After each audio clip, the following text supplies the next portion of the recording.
नमस्कार साथियों। तो कैसे हो आप सब लोग।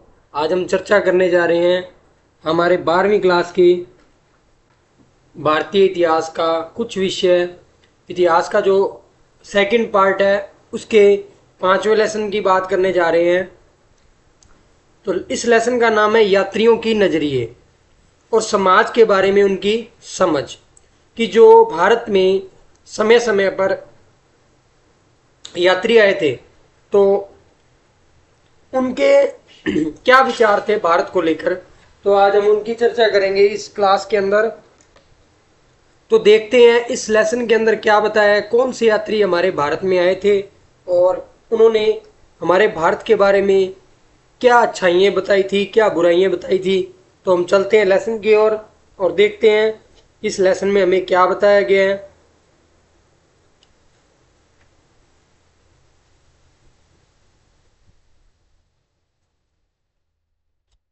सबसे पहले जो इसके अंदर बताया गया है वो अल ब्रूनी के बारे में बताया गया है कि अल ब्रूनी तथा किताब उल हिंद। ये अल ब्रूनी कौन था, तो इसके बारे में आप चर्चा करते हैं। अल ब्रूनी के बारे में तो आपके सामने यहाँ दिखाई दे रहा है ख्वाजारिज्म से पंजाब तक। बात करते हैं ख्वाजारिज्म से पंजाब तक की। तो क्या था ख्वाजारिज्म से पंजाब तक की। अल ब्रूनी का जन्म जो आधुनिक उज्बेकिस्तान में हुआ था। अल ब्रूनी का जो जन्म हुआ था वो कहाँ हुआ था, आधुनिक उज्बेकिस्तान में हुआ था। और ख्वाजारिज्म में सन 973 ईस्वी में हुआ था। और जो ख्वाजारिज्म की उस समय शिक्षा का एक महत्वपूर्ण केंद्र था और अल ब्रूनी ने उस समय उपलब्ध सबसे अच्छी शिक्षा प्राप्त की थी। उस समय अल ब्रूनी ने एक सबसे बढ़िया शिक्षा प्राप्त की थी। वह कई भाषाओं का क्या था, ज्ञाता था। उसमें से सीरियाई, फारसी, हिब्रू तथा संस्कृत भी क्या थी, शामिल थी। हालांकि वह यूनानी भाषा का जानकार नहीं था। जो अल ब्रूनी था उसे यूनानी भाषा के बारे में बिल्कुल जानकारी नहीं थी, लेकिन फिर भी वह प्लेटो तथा अन्य दार्शनिक के बारे में पूरी तरह से क्या था, परिचित था। जिन्हें वे जिन्हें उसने अरबियन वादों के माध्यम से पढ़ा था। जो यूनानी दार्शनिक थे उनको अरबी भाषा के अनुवाद के माध्यम से पढ़ा था।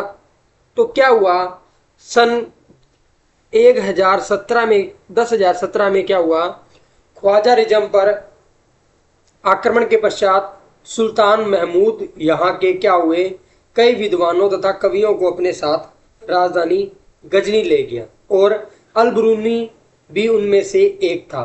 तो क्या हुआ, जो गजनी का शासक था उसने ख्वाजारिज्म पर आक्रमण कर दिया और ख्वाजारिज्म के अंदर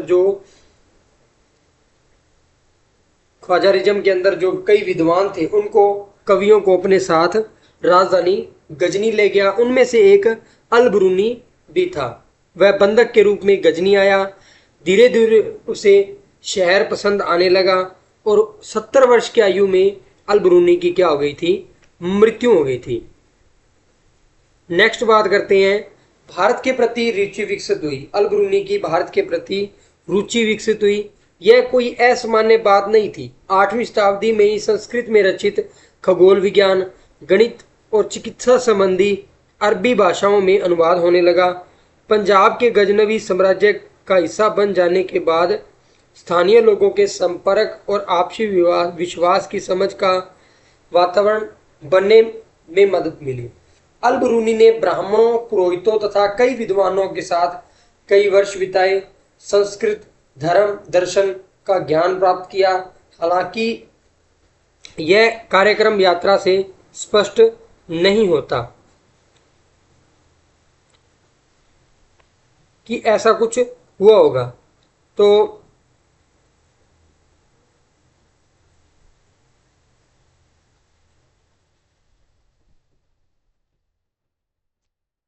तो अल ब्रूनी ने क्या किया, ब्राह्मणों, पुरोहितों तथा कई विद्वानों के साथ कई वर्ष बिताए और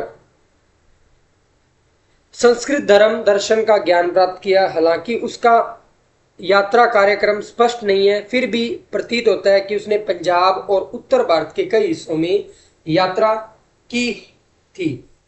उसके लिखने की यात्रा समय वृत्तांत अरबी साहित्य के एक मान्य हिस्सा बन चुके थे। ये वृत्तांत पश्चिम में सहारा रेगिस्तान से लेकर उत्तर की वोल्गा नदी तक के फैले क्षेत्र से संबंधित थे।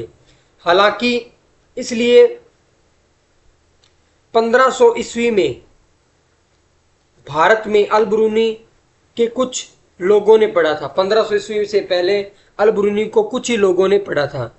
भारत से बाहर कई लोग अन्यथा संभवतः ऐसा कर चुके थे। अब बात करते हैं अल ब्रूनी की किताब की। तो अल ब्रूनी की किताब का क्या नाम था? किताब उल हिंद। अरबी में लिखी गई अल ब्रूनी की कृति किताब उल हिंद की भाषा सरल और स्पष्ट है और इसमें विस्तृत ग्रंथ है जो धर्म, दर्शन, त्योहार, खगोल विज्ञान, कमियां, रीति रिवाज तथा प्रथाओं और सामाजिक जीवन, भारतोल तथा मापन विधियों और मूर्ति कला, कानून, मापतंत्र विज्ञान आदि विषयों के आधार पर 80 अध्यायों में विभाजित है। जो अल ब्रूनी की किताब है वो कितने अध्याय में विभाजित है? वो 80 अध्यायों में विभाजित है। नेक्स्ट बात करते हैं हम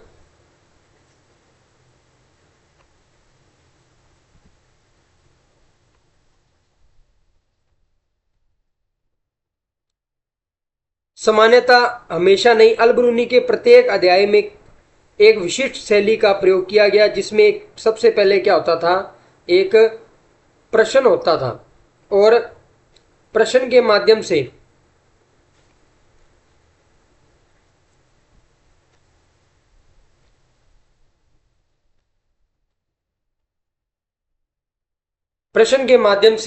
सबसे पहले वो क्या करता था? एक प्रश्न होता था और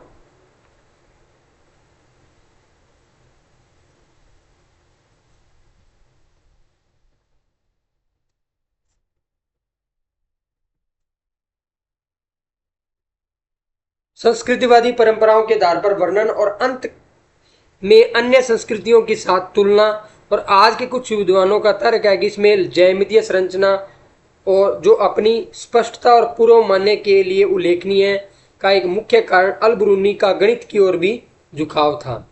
जो अल ब्रूनी था उसका गणित की ओर भी काफी अच्छा झुकाव था।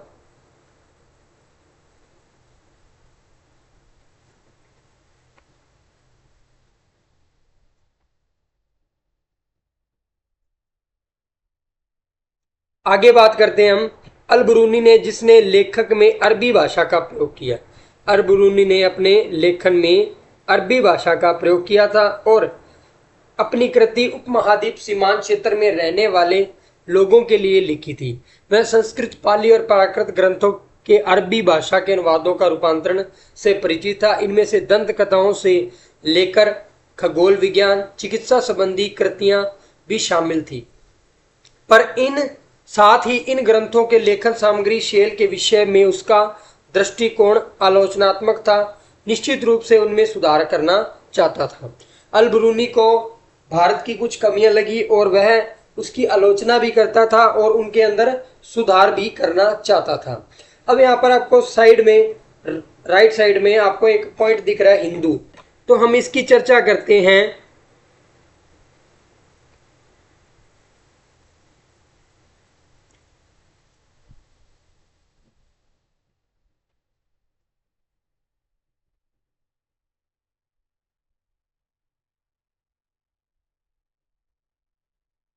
इसकी चर्चा करते हैं हिंदू की। हिंदू शब्द लगभग 6वीं शताब्दी के ईसा पूर्व में प्रयुक्त होने वाला एक प्राचीन फारसी शब्द है जिसका प्रयोग हम सिंधु नदी इंडस के पूर्व के क्षेत्र के लिए होता था से निकला था। अरबी भाषा में फारसी शब्द को जारी रखा। इस क्षेत्र में अल हिंद यहाँ के निवासियों को हिंदी कहकर कालांतर में तुर्कों ने सिंध से पूर्व में रहने वाले लोगों को हिंदू, उनके निवास क्षेत्र को हिंदुस्तान और उनकी भाषा को हिंदवी नाम दिया।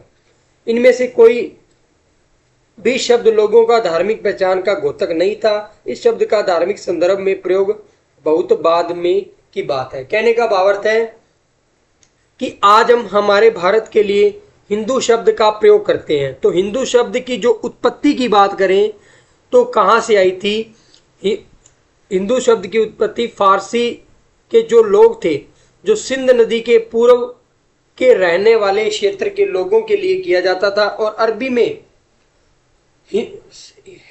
हिंद को सिंध को है ना कहकर सह के करके संबोधित किया, और जिससे सिंध को हिंद कहा जाने लगा, और सिंध के पूर्व में रहने वाले लोगों के लिए सिंधु या हिंदू शब्द का प्रयोग होने लगा, और उनके रहने के स्थान को हिंदुस्तान कहा जाने लगा, और उनकी भाषा को हिंदवी कहा जाने लगा। तो इस प्रकार से हिंदुस्तान शब्द का प्रयोग हमारे आज के वर्तमान में बहुत अत्यधिक प्रचलित है।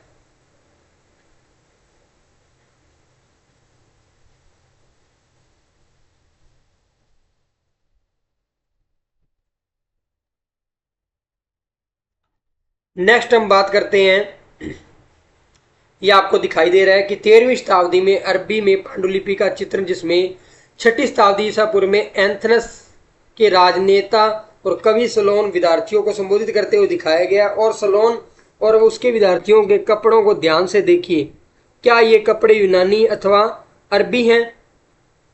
नेक्स्ट बात करते हैं, ये इंपॉर्टेंट नहीं है, हम इंपॉर्टेंट की बात करते हैं आगे। नेक्स्ट हमारा जो यात्री है उसकी बात करते हैं हम इब्न बतूता की। इब्न बतूता का रिहला।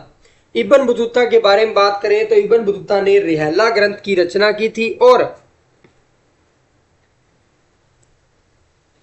एक आरंभिक विश्व यात्री। इब्न बतूता एक अरबी भाषा में लिखा गया उसका यात्रा वृतांत, जिसे हम किस नाम से जानते हैं, जिसे हम रिहला के नाम से जानते हैं।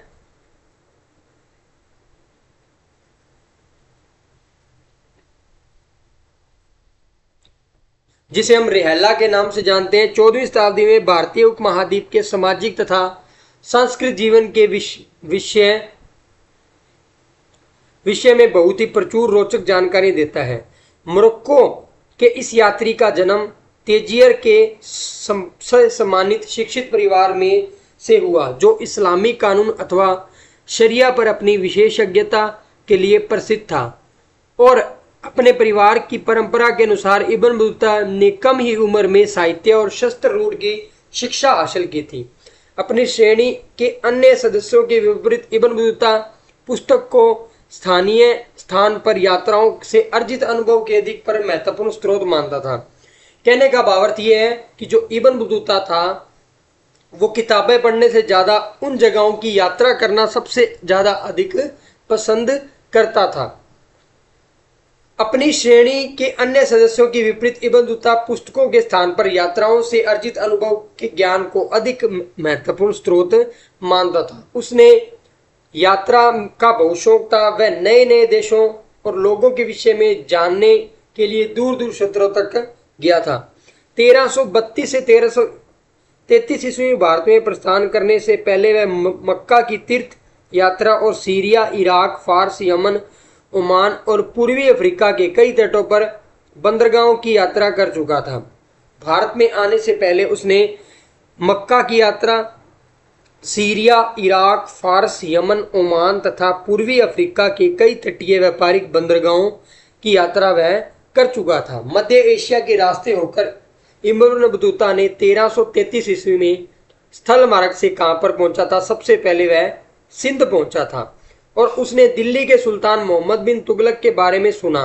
कला, साहित्य और एक दयाशील संरक्षक के रूप में उसकी ख्याति और आकर्षित हो इब्न बतूता ने मुल्तान के उच्च से रास्ते से होकर दिल्ली की ओर प्रस्थान किया। सुल्तान उसकी विद्वता से प्रभावित हुआ और उसे दिल्ली का काजी एवं न्यायाधीश क्या कर दिया, नियुक्त कर दिया। वह इस पद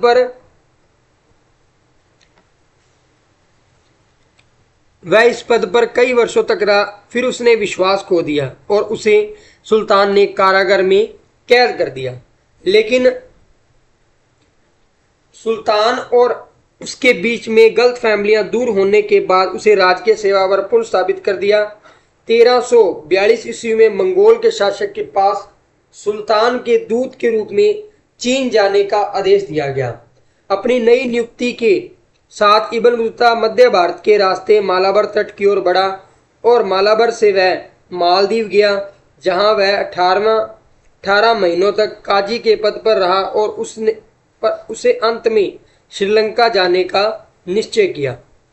बाद में फिर वह मालाबार तट तथा मालदीव गया और चीन जाने के अपने कार्य को दोबारा शुरू करने से पहले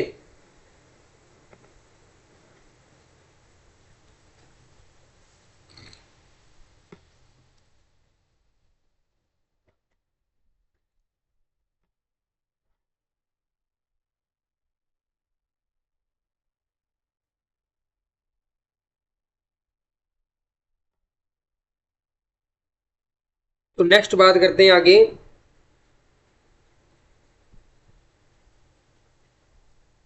मालाबार तट व मालदीव गया, जहां 18 महीनों तक उसे काजी के पद पर रहा और अंत में श्रीलंका जाने का निश्चय किया। बाद में वह फिर मालाबार तट से मालदीव गया और चीन जाने के कार्य को दोबारा शुरू करने से पहले वह बंगाल और असम भी गया। वह जहाज से सुमात्रा गया और सुमात्रा से अन्य जहाज से चीनी बंदरगाह नगर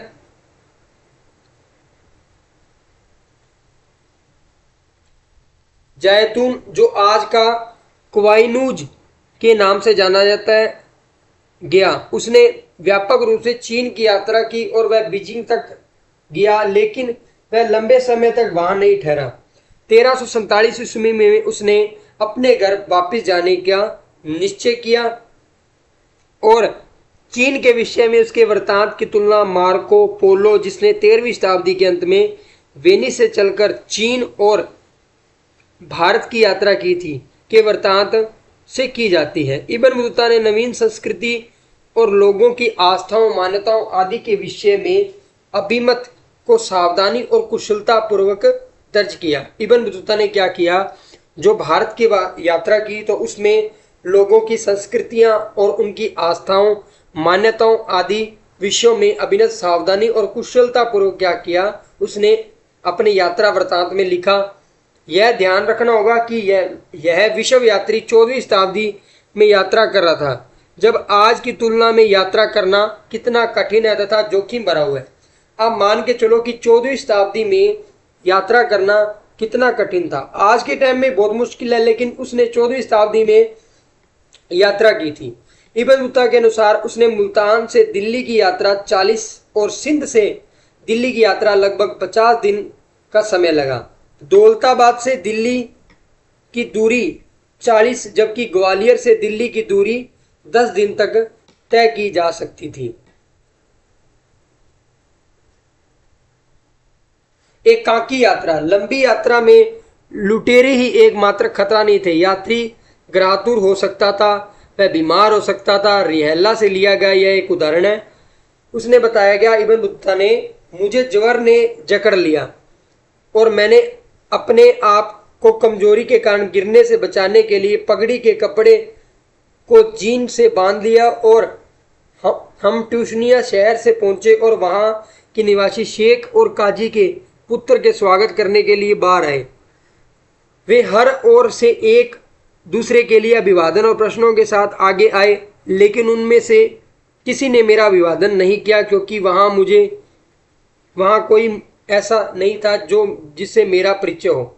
अपने एकाकीपन से इतना उदास हुआ कि अपनी आंखों में आंसू को रोक नहीं सका और बहुत रोया। पर एक तीर्थयात्री मेरी कुंठा के कारण जानकर मेरे पास आया और उसने मेरा क्या किया, अभिवादन किया। यह बात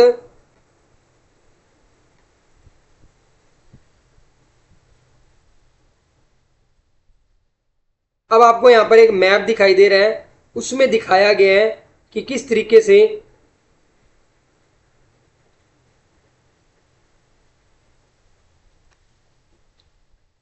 किन किन जगहों पर इब्न बतूता ने क्या किया थी, यात्रा की थी। इन जगहों पर इब्न बतूता ने अपनी यात्रा की थी। भारत के अंदर अफगानिस्तान, सिंध और पंजाब में इब्न बतूता द्वारा भ्रमण किए गए कई जगहों के नाम उस तरह से लिखे गए हैं जिस तरह से इब्न बतूता उन्हें जानता होगा। नेक्स्ट बात करते हैं हम आगे।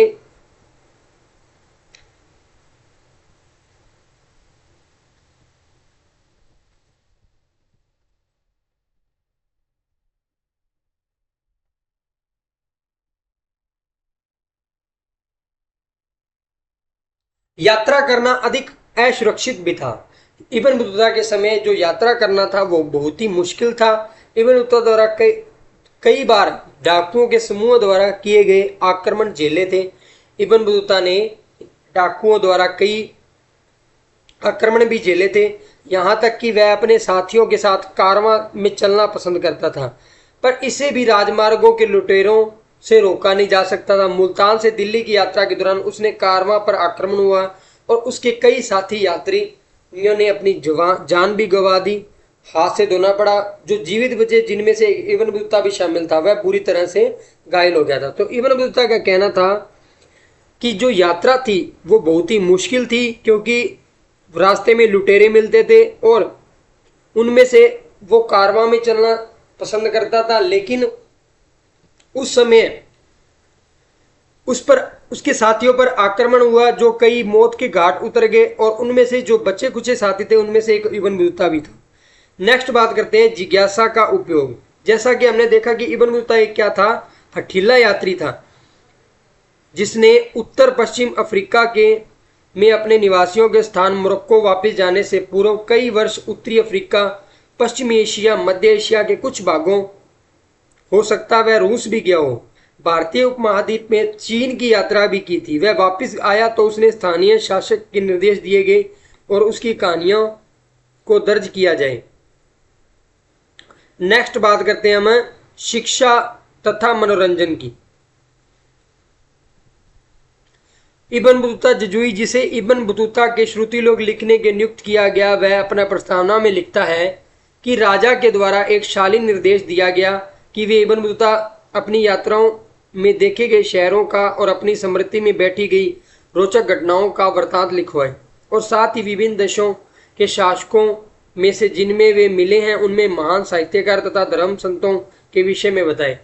तदनुसार उन्होंने अपने सभी विषयों में कथानायक लिखवाया, जिसने मस्तिष्क को मनोरंजन, कान की आंखों की प्रसन्नता दी। साथ ही उन्होंने कई प्रकार के असाधारण विवरण, जिनके प्रतिपादन और लाभप्रद उपदेश मिलते हैं, दिए गए असाधारण चीजों के बारे में बताया, जिनका संदर्भ अभिरुचि जगी है। 1400 से 1800 के बीच भारत में यात्रियों में फारसियों में कई यात्रा वृतांत लिखे गए। उनमें से एक मध्य भारत, मध्य एशिया, ईरान और ओटोमन साम्राज्य की यात्रा करने वाला कभी कभी अपने अनुभव लिखे हैं। इन लेखकों में अल-बरूनी इब्न बतूता के पद चिन्हों का अनुसरण किया। उनमें से कुछ का पूर्ववर्त लेखों के बारे में पढ़ा। ये इतना इंपॉर्टेंट नहीं है साथियों, हम आगे पढ़ते हैं जो हमारे इंपॉर्टेंट है। नेक्स्ट बात करते हैं हम अंतिम, इस पाठ के अंतिम यात्री की, फ्रांसवा बर्नियर की। यह विशिष्ट चिकित्सक था। लगभग 1500 ईस्वी में भारत के पुर्तगाली आगमन के पश्चात उसमें से कई लोगों ने भारतीय सामाजिक रीति रिवाज और धार्मिक प्रथाओं के विषय के वृतांत लिखे। उनमें से कुछ चुनिंदा लोग जैसे जेसुइट रॉबर्ट नोबोली ने तो भारतीय ग्रंथों यूरोपीय भाषाओं में अनुवादित भी किया था। सबसे प्रसिद्ध यूरोपीय लेखकों के नाम दुर्वाते बाबोसा का है, जिसमें से दक्षिण भारत में व्यापार और समाज के विस्तृत विवरण लिखा गया था। कालांतर में 1600 ईस्वी के बाद भारत में आने वाले डच, अंग्रेजों और फ्रांसीसी यात्रियों की संख्या बढ़ने लगी। उनमें से प्रसिद्ध नाम फ्रांसवा जोहरी जो बेस्टी तेवनियर का था, जिससे कम से कम 6 बार भारत की यात्रा की। वह विशेष रूप से भारत के व्यापारिक स्थितियों से बहुत प्रभावित था। उसने भारत की तुलना ईरान और ओटोमन साम्राज्य से की।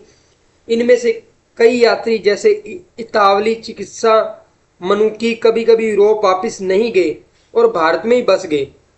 फ्रांस में का रहने वाला फ्रांसीसी बर्नियर एक चिकित्सक, राजनीतिक दार्शनिक का एक इतिहासकार था। कई और लोगों की तरह वह भी मुगल साम्राज्य के अवसरों की तलाश में आया था। वह 1656 से 1668 तक भारत में 1200 वर्ष तक रहा और मुगल दरबार की नजदीकियों से जुड़ा रहा। पहले वह सम्राट शाहजहां के ज्येष्ठ पुत्र द्वारा शिकोर चिकित्सा के रूप में और बाद में वह मुगल दरबार के आमिरनाई अमीर दानिशमंद खान के साथ एक बुद्धिजीवी वैज्ञानिक के रूप में था। पूर्व और पश्चिम की तुलना। बर्नियर ने देशों के कई भागों की यात्रा की जो कि उसके विषय के विवरण में लिखा गया वह सामान्यतः भारत में जो देखता था उसकी तुलना यूरोप की स्थिति से करता था।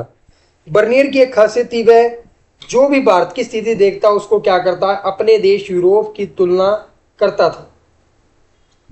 उसने अपनी प्रमुख कृति को फ्रांस के शासक लुई को समर्पित किया था। उसके कई अन्य कार्यों को प्रभावशाली अधिकारियों और मंत्रियों को पत्र के रूप में लिखे गए थे। लगभग प्रत्येक दृष्टांत बर्नियर ने भारत की स्थिति में यूरोप में विकसित की तुलना में दयनीय बताई कि जो भारत की जो तुलना है वो यूरोप की स्थिति में क्या है, दयनीय है। जैसा कि हम आपको उसका आकलन हमेशा सटीक नहीं था, फिर भी उस कार्य को प्रकाशित हुए बर्नियर के वृत्तांत में अत्यधिक प्रसिद्ध हुए।